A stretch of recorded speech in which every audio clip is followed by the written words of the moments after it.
Hey guys, good evening, नमस्कार, सुसंध्या। कैसे हैं आप सब लोग? बहुत छोटा सा एक वीडियो आप लोग के साथ में शेयर कर रहा हूँ लिंक्डइन पे। आज एक बहुत इंपॉर्टेंट इन्फॉर्मेशन बढ़िया सी जो आप लोगों के काम की हो सकती है मुझे मिली, तो मुझे लगा कि आप लोगों के साथ में शेयर कर लूँ। एक स्टूडेंट है यहाँ पे सीए फाइनल के, ध्रुव गुप्ता, जिन्होंने इंटरमीडिएट अभी क्लियर किया है और इनके ऑडिट में मार्क्स हैं 87। तो इन्होंने अपनी जो स्ट्रेटजी है वो यहाँ पे शेयर की है। तो जैसा शेयर किया है बिल्कुल आप लोगों के साथ में वैसा ही शेयर करने जा रहा हूँ।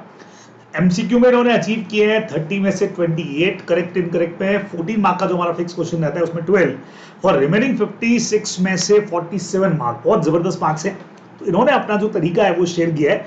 तो फटाफट से हम लोग इनके मैथड के ऊपर बात कर लेते हैं ताकि जो लोग अभी इंटरमीडिएट के अंदर सेकेंड ग्रुप में ऑडिट का पेपर दे रहे होंगे उनको बहुत अच्छी सी हेल्प यहाँ पे मिल सकती है। चलिए जी। तो सबसे पहले स्ट्रेटजी इन्होंने ये बताई कि भाई making a one pager summary of all the SAs, कारों के जो भी हमारे क्लॉजेज हैं और कंपनीज एक्ट के जो भी हमारे सेक्शन है, क्योंकि कंपनी ऑडिट का चैप्टर हमारे कोर्स में है, and sticking into front of study desk as to make it available at any time for revision, ताकि रिवीजन होता रहे।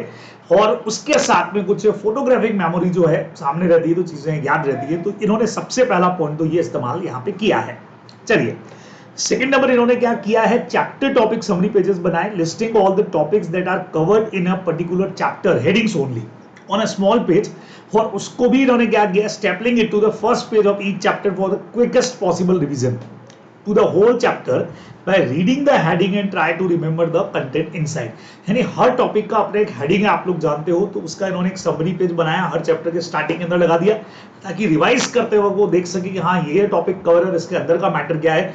तो फास्ट रिवाइज के लिए भी ये काम में आता है। देन लास्ट डे रिवीजन के लिए इन्होंने क्या किया, एक क्वेश्चन कंपाइलेशन तैयार किया, taking out pictures and screenshot of complicated questions and gathering them up to an dedicated folder. इन्होंने क्या किया, व्हाट्सएप का अपना एक खुद का जो सेल्फ मेड फोल्डर होता है ना, अपने लिए जो होता है जिसमें अपनी मेंबर होते हैं, वो इन्होंने एक बनाया, हर सब्जेक्ट वाइज इन्होंने बना लिया है। और उसके अंदर इन्होंने कॉम्प्लिकेटेड क्वेश्चन के स्क्रीनशॉट लेकर के डाल दिए, जैसे हम लोग टिक करते हैं नॉर्मली, इन्होंने स्क्रीनशॉट डाल दिए ताकि that I could read them on the last day in a quick manner and gain confidence that I have covered even the extreme questions. तो जो भी बढ़िया क्वेश्चंस थे वो एंड टाइम पर क्विक लास्ट डे पे रिवाइज करने के लिए इन्होंने मोबाइल के अंदर फोल्डर बना करके डाल दिए क्वेश्चंस, ताकि उस वक्त पे रिवीजन बढ़िया हो सके। एक और काम इन्होंने किया कि इन्होंने अपना एक टास्क शेड्यूलिंग ऐप जो है वो इस्तेमाल किया, नाम दे रखा है यहाँ पे टिक टिक टाइप कोई ऐप है, आप ऐप यूज भी कर सकते हैं। अपने वो स्ट्रिक्ट शेड्यूल खुद बना करके रखना चाहें तो वो भी आप रख सकते हैं। Schedule my daily task even on hourly basis, है ना, कि आर्ली बेसिस पे कितना पढ़ना है, क्या करना है, और उसमें रिमाइंडर लगा दिया रिवीजन के लिए, मॉक टेस्ट के लिए, ताकि एकदम टास्क मैनेजमेंट माइंड के अंदर रहे। तो ये एक इन्होंने किया, ट्रैक कर सको आपकी कितना प्रिपरेशन, कितना आपने अचीव कर लिया, तो वो एक इन्होंने काम यहाँ पे किया है। फिर इन्होंने क्या किया, marking question from question bank in main book itself. इन्होंने बोला है I mark question from Neeraj Arora sir's book bank.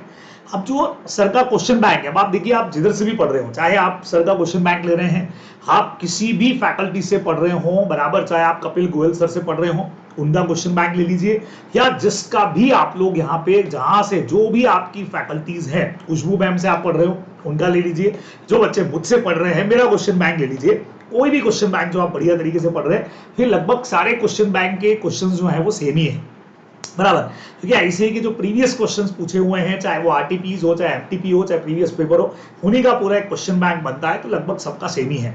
ठीक है, तो इन्होंने क्या किया कि क्वेश्चन बैंक के जो क्वेश्चन थे उसको मेन बुक के अंदर उन्होंने टिक मार्क कर दिया टॉपिक्स के ऊपर, कि हाँ भाई, जैसे हम लोग भी कई बार क्लास में करते हैं कि एक क्वेश्चन एक पैराग्राफ के ऊपर हमने टिक लगा दिया कि हाँ भाई ये आरटीपी नवंबर 20 का क्वेश्चन है, तो अपने पास में एक बहुत बढ़िया जो है वही सेटअप मिल जाता है। और इससे फायदा क्या हुआ इनको, it help me know how much to write. एक तो पता लग गया सजेस्टेड आंसर देख के लिखना कैसा है।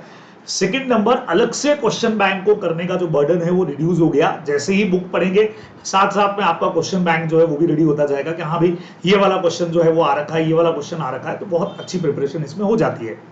फिर एक बहुत बढ़िया चीज इन्होंने लिखी, मॉक टेस्ट। जैसा आप लोगों को हर बार हमने बोला है, जितना रिटन प्रैक्टिस करेंगे उतने अच्छे मार्क्स मिलेंगे। Mock test had the largest contribution in my preparation as they help me know my weak areas. पता लग गया किधर कमी हो रही है। How to manage time, time को मैनेज कैसे करना, what examiner expect in the suggested answer, उनको क्या चाहिए, and what should not to be answer, और क्या चीज अपने को नहीं लिखना है। After writing so many mock, the fear of completing the exam on time was zero. एकदम से जो डर है वो जाएगा ही जाएगा। और क्योंकि as said your main exam should not be your first mock. ऐसा नहीं हो कि आप सीधा, जैसे मैं आप लोगों को बोलता भी हूँ कि अभी आप जितना प्रैक्टिस कर ले उतना बढ़िया है ना। मेन मैच आपको वहां आईसीए के साथ जाकर के खेलना है। ऐसा नहीं हो कि आईसीए के साथ ही आपका डायरेक्ट प्रैक्टिस मैच हो जाए और अभी आप ऐसे ही बैठे रहें। तो अभी जितना प्रैक्टिस करना है करिए। मेन एग्जाम जो है वो हमारा मेन मैच है, वहां जाके हम बढ़िया परफॉर्म करने वाले हैं। एग्जाम इन्होंने टाइम पे कंप्लीट किया। I was able to complete writing my audit exam in 2.5 hours. जब आप इतना सारा पहले से लिख लेते हैं तो आपके पास बढ़िया एक प्रैक्टिस हो जाती है, टाइम पे आप लिख पाते हैं। When I revisited my answer in the remaining time, तो हाँ कुछ करेक्ट इनकरेक्ट इनको रेडिफाई करने को मिल गए, कुछ एमसीक्यूज इन्होंने ठीक कर लिए, तो उससे इनके नंबर ये कह रहे हैं 6-7 नंबर उस वजह से बढ़ गए इनके। तो वापस से इन्होंने रिव्यू किया और एमसीक्यू पे इन्होंने बहुत फोकस देने को बोला है। 25 प्लस मार्क्स जो है, हाँ इन्होंने बहुत इजीली आ जाते हैं। इनके मार्क्स अपन ने ऊपर देखे थे 28 मार्क्स थे, तो 25 से ज्यादा बहुत इजीली ले आते हैं।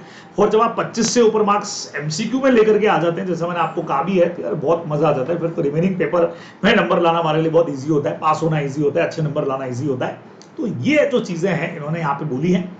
इन्होंने अपनी स्टडी बाय कॉपीज भी शेयर की हैं, जल्दी आप लोगों के साथ में डिस्कस करूंगा। लेकिन तब तक आप ये जो सारे टिप्स हैं इनको इस्तेमाल करके अपनी स्टडी को बहुत जबरदस्त बना सकते हैं और ऑडिट के अंदर बहुत अच्छे नंबर लेकर के आ सकते हैं।